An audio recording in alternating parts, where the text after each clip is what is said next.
హైదరాబాద్ లో చీరల పంపిణీ విషయంలో కాంగ్రెస్ ప్రభుత్వం ఎట్టకేలకు కళ్లు తెరిచిందన్నారు కూకట్పల్లి ఎమ్మెల్యే మాధవరం కృష్ణారావు. తమ హయాంలో కుల మతాలకు అతీతంగా చీరలు పంపిణీ చేశామన్నారు. కాంగ్రెస్ ప్రభుత్వం మాత్రం ఎన్నికలు వస్తే తప్ప ఎక్కడా చీరలు పంచలేదని మండిపడ్డారు. కూకట్పల్లి నియోజకవర్గంలో చీరల పంపిణీ విషయంలో ఐరిస్ క్యాంప్ ఎందుకు చేస్తున్నారని ప్రశ్నించారు. ఇవాళ ఆఫీసర్లు అర్థం చేసుకోవాలని నేను కమిషనర్ దృష్టి తీసుకొచ్చాను, అయినా పట్టించుకుంటలేదు.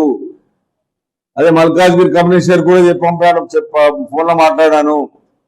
ఇది ప్రోటోకాల్ ప్రకారం మెయింటైన్ చేయండి తప్ప కాంగ్రెస్ కన్వాల్ పెట్టుకొని చీరలు వస్తున్నారు అది కాంగ్రెస్ కార్యకర్తలు, ఇది మంచిది కాదని చెప్పాను. ఇది ప్రజాస్వామ్యం మంచిది కాదు. ఇది ప్రతి ఇంటికి మీరు ఇవ్వాలి, కళ్ళ పరీక్షలు చేసి నిలబెట్టి మన చీర వేసి ఫోటో తీసి ఇచ్చే హక్కుని ఓడిచ్చాడు ఆడపిల్లది.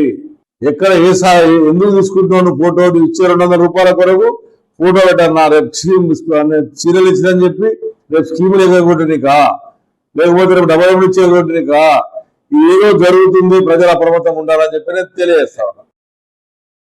మరిన్ని అప్డేట్స్ కోసం ఛానల్ ను సబ్స్క్రైబ్ చేయండి. నోటిఫికేషన్స్ కోసం బెల్ ఐకాన్ పై క్లిక్ చేయండి.